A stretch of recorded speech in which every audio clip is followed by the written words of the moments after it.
శభాష్. మరి నెక్స్ట్ కార్యక్రమంలోకి వెళ్దాం. నెక్స్ట్ కార్యక్రమం సన్మాన సభ. మరి మీకు అందరికీ తెలిసి ఉంటుంది. మరి సన్మాన సభ అనేది మీకు అందరికీ తెలిసిందే, ఎవరికి ఏంటి అనేది. ఎవరైనా సరే మన ఊళ్ళో చదువుకుని చిన్నతనం నుంచి ఇక్కడే చదువుకుని ఇక్కడే డిగ్రీలు చదువుకుని ఉద్యోగం వచ్చే వరకు కూడా ఇక్కడే మరి చేసుకుని ఈ రోజుని మంచి మంచి ఉద్యోగాల నుంచి సంపాదించుకుని ఈ రోజుని రిటైర్ అయ్యారు. వారందరూ కూడా సన్మానం చేయాలనుకుంటున్నాం. తర్వాత నెక్స్ట్ ఇప్పుడు పుస్తక ఆవిష్కరణ మన రాజు తర్వాత అంబేద్ ఇద్దరు కలిసి పుస్తకాన్ని ప్రింట్ చేయించారు కాబట్టి వాళ్ళిద్దరిని కూడా స్టేజ్ మీదకి వచ్చి దాన్ని ఆవిష్కరించవలసిందిగా కోరి ప్రార్థిస్తున్నాను. పెద్దల ద్వారా సర్వేశ్వరరావు గారు, తర్వాత మన సాలి కృష్ణమూర్తి గారు నుంచోండి ఒకసారి. బాబ్జీ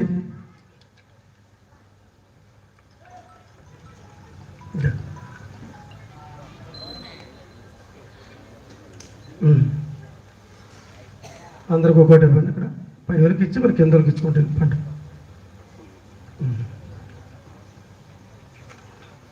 వెలుగులో అక్కడికి తెచ్చి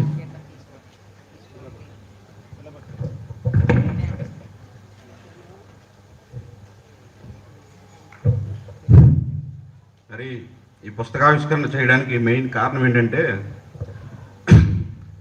బాబాసాహెబ్ అంబేద్కర్ గురించి అందరికీ తెలియాలి అని ఒక మంచి ముఖ్య ఉద్దేశంతో మేము ఈ పుస్తకాన్ని ప్రింట్ చేయడం జరిగింది. ఇది ఒక brief introduction about doctor Babasaheb Ambedkar. అంటే మనకి చాలామందికి బాబాసాహెబ్ అంబేద్కర్ గురించి ఇందాక నక్కాషయ్య గారు చెప్పారు. అంబేద్కర్ ఎవరు అంటే అంబేద్కరే అంటున్నారు. అంబేద్కర్ గురించి సరిగ్గా తెలియజేయడానికి ఎవరికి ఏమీ తెలియట్లేదు అని చెప్పేసి సార్ ఇందాక అన్నారు. మరి ఆ విధంగా మనం ఉండకూడదు. అంబేద్కర్ అంటే ఎవరు, అంబేద్కర్ యొక్క జీవిత చరిత్రను, అంబేద్కర్ గురించి ముఖ్యమైన విషయాలు, ఆయన యొక్క ఎడ్యుకేషను, ఆయన మన సమాజం గురించి చేసినటువంటి కృషిని, ఆయన యొక్క లైఫ్ని ఏ విధంగా సాక్రిఫై చేశారు, ఆయన ఎంత చదివాడు, ఎన్ని మెడల్స్ సంపాదించారు, ఆయన చేసినటువంటి గొప్ప గొప్ప కార్యక్రమాలు, ఉద్యమాలు, వాటిలన్నిటి గురించి కూడా ఈ యొక్క బుక్ని ప్రింట్ చేయడం జరిగింది. సో ఈ భావితరాలకు మంచి అంబేద్కర్ గురించి తెలియజేయడానికి ఉపయోగపడుతుందనేటువంటి ముఖ్య ఉద్దేశంతో మేము ఈ బుక్ని ప్రింట్ చేయడం జరిగింది.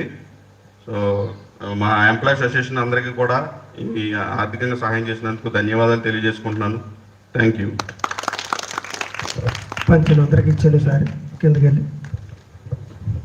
ఇది ఈ బుక్ తీసుకున్న ప్రతి ఒక్కరు కూడా చదువుకుంటే చాలా జ్ఞానోదయం అవుద్ది మనకి. ఆయన ఎలా చదివారు, ఎలా ఉన్నారు, ఎప్పుడు పుట్టారు, ఎప్పుడు ఎలాగ అయిందని అంతా ఇందులో సక్రమంగా రాయడం జరిగింది.